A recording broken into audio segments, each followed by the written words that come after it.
Perkenalkan, nama saya Novianti Ramadhani dengan NIM 3211901053. Di sini saya akan menjelaskan secara singkat visi misi serta tujuan dari usaha keripik jengkol kami. Visi kami yaitu menciptakan sebuah merek dagang yang kompetitif dengan mutu dan kualitas terbaik. Misi kami menghasilkan produksi yang baik bagi konsumen dan tentunya dengan harga yang sangat terjangkau. Tujuan produksi kami yaitu memperoleh keuntungan yang besar bagi usaha produksi ini dan tentunya untuk menambah wawasan serta pengalaman kewirausahaan yang mandiri. Rumusan sasaran pelanggan.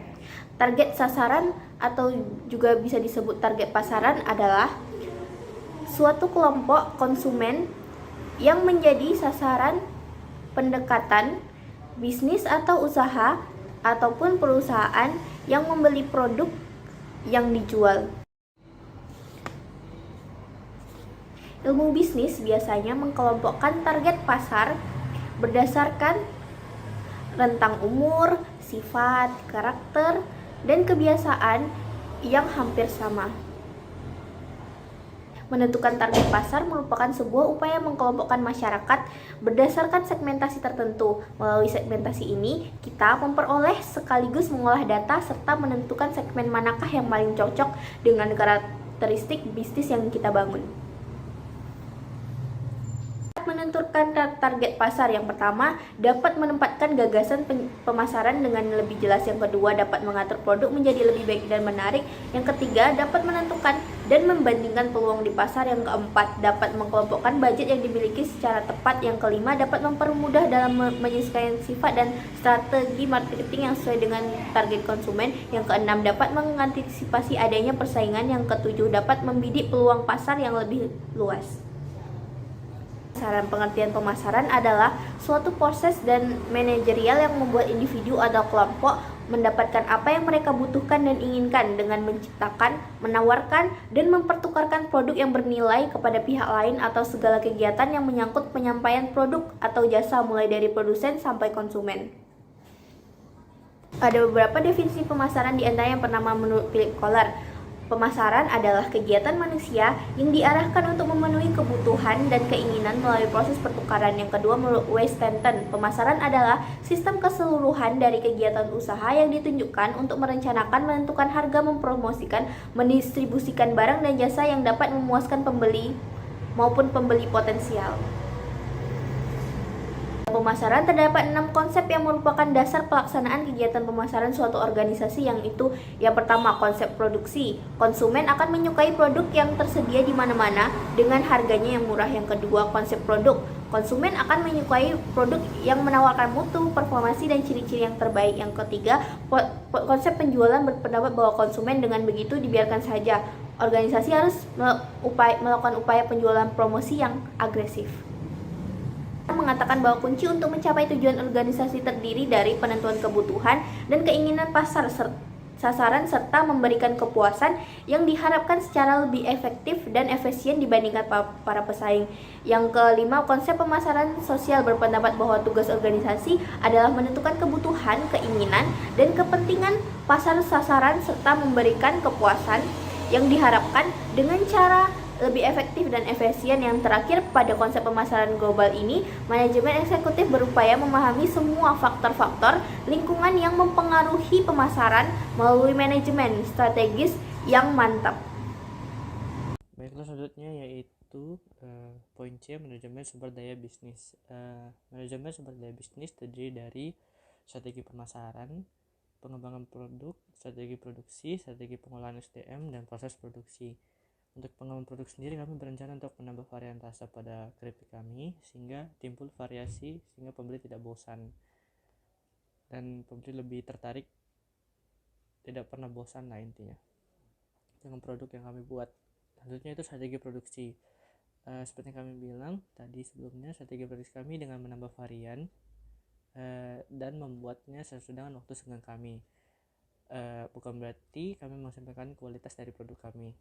Selanjutnya yaitu strategi pengolahan SDM. Pengolahan SDM merupakan hal yang harus dilakukan suatu pengusahaan sehingga produktivitas dapat semakin berkembang dan kualitas karyawan pun semakin baik. Dengan catatan juga jika usaha kami berkembang dengan baik juga atau berhasil. Untuk proses produksi sendiri, kami pertama kali kulit jengkol dibersihkan dari kulitnya yang berwarna kecoklatan. Kita bersihkan sampai bersih. Kemudian jengkol direndam selama 1 malam untuk menghilangkan baunya. Kemudian setelah direndam, lalu dia dicuci lagi supaya bersih dan digoreng ke dalam minyak panas. Dan setelah itu direndam lagi air bersih. Habis itu ditumbuk sehingga bentuk jengkolnya menjadi pipi dan lebih lebar. Kemudian setelah itu dijemur sampai kering. Setelah kering digoreng lagi dengan minyak panas dan ditiriskan. Nah, keripik jengkol pun siap dikemas dengan plastik. Selanjutnya untuk proses pengemasan produk. Pengemasan ini dilakukan dengan masukkan dalam plastik dan beri label di luarnya. Sudah itu lipat plastik, kemudian di staples. Untuk proses pemasarannya, produsen mempertimbangkan harga jual dengan perencanaan strategi pemasaran yang baik, karena laba usaha akan terpenuhi dari kemampuan dan strategi pemasaran yang kreatif.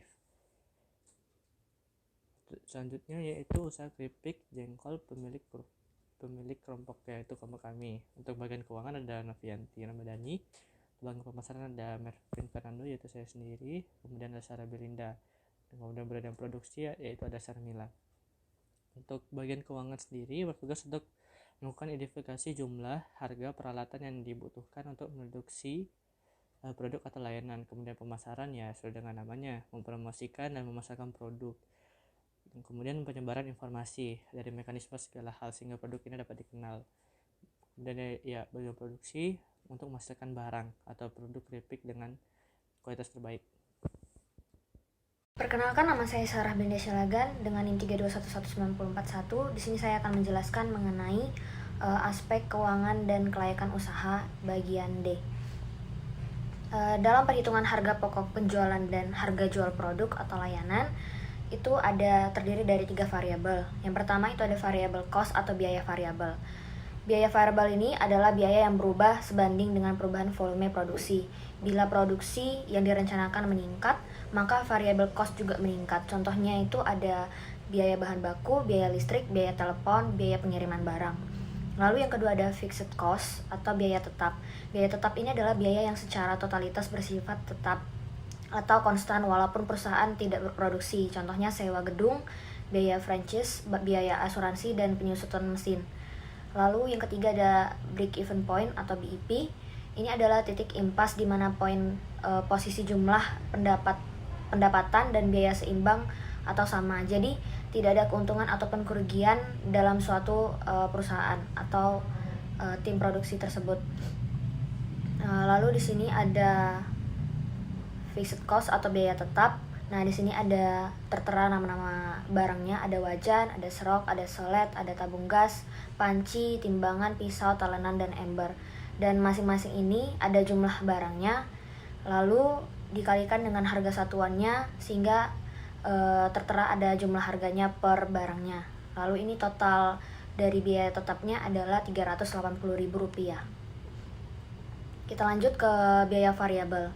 Di sini ada terbagi dari biaya produksi dan biaya lainnya. Nah, di sini ada 50 gram bahan baku, garam, dan lain-lainnya.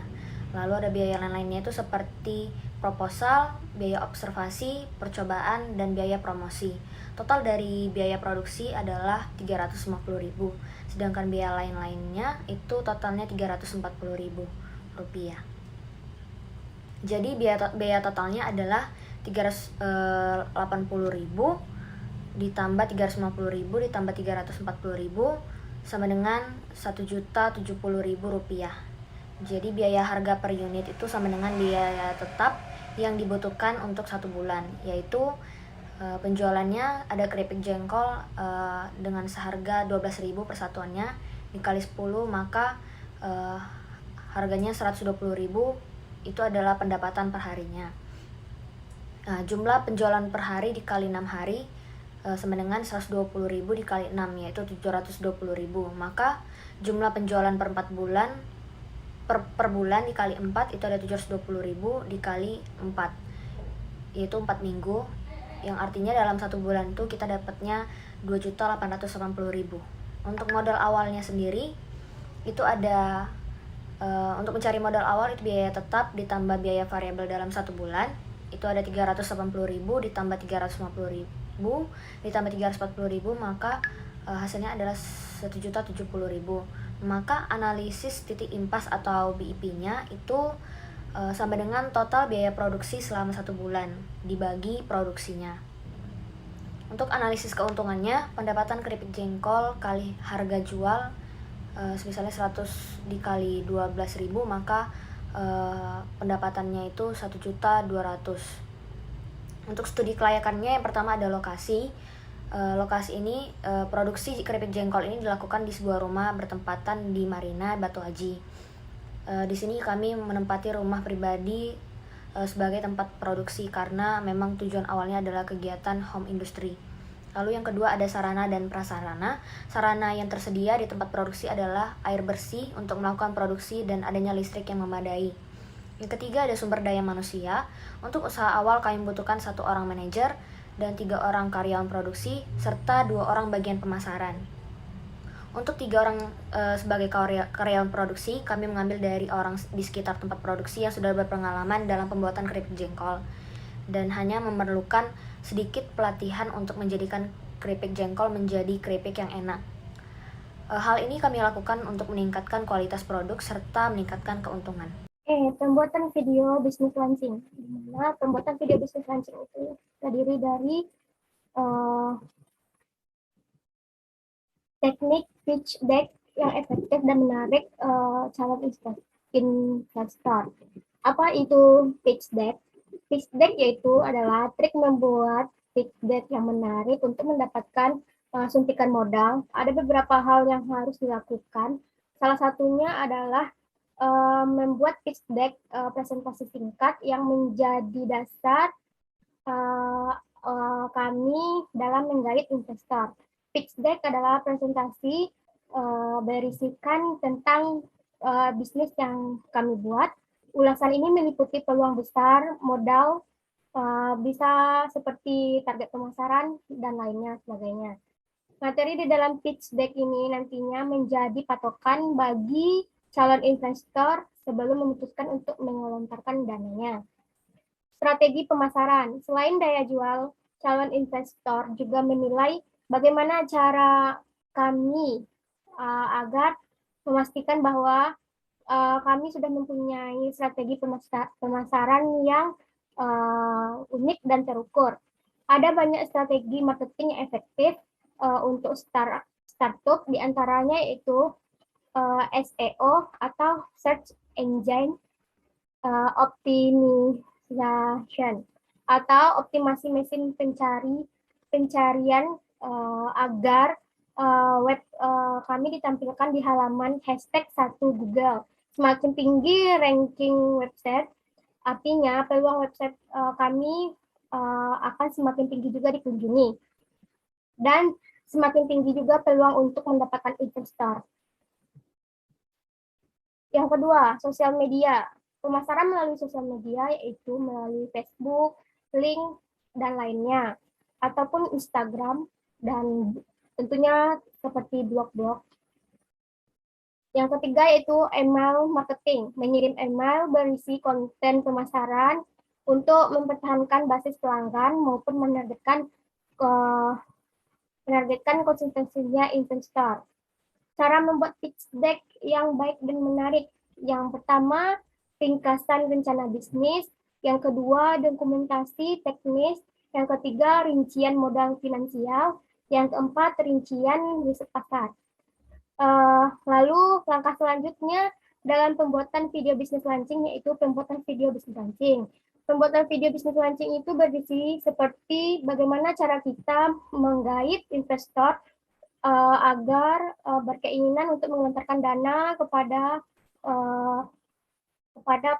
produser atau produsen yang membuat usaha tersebut.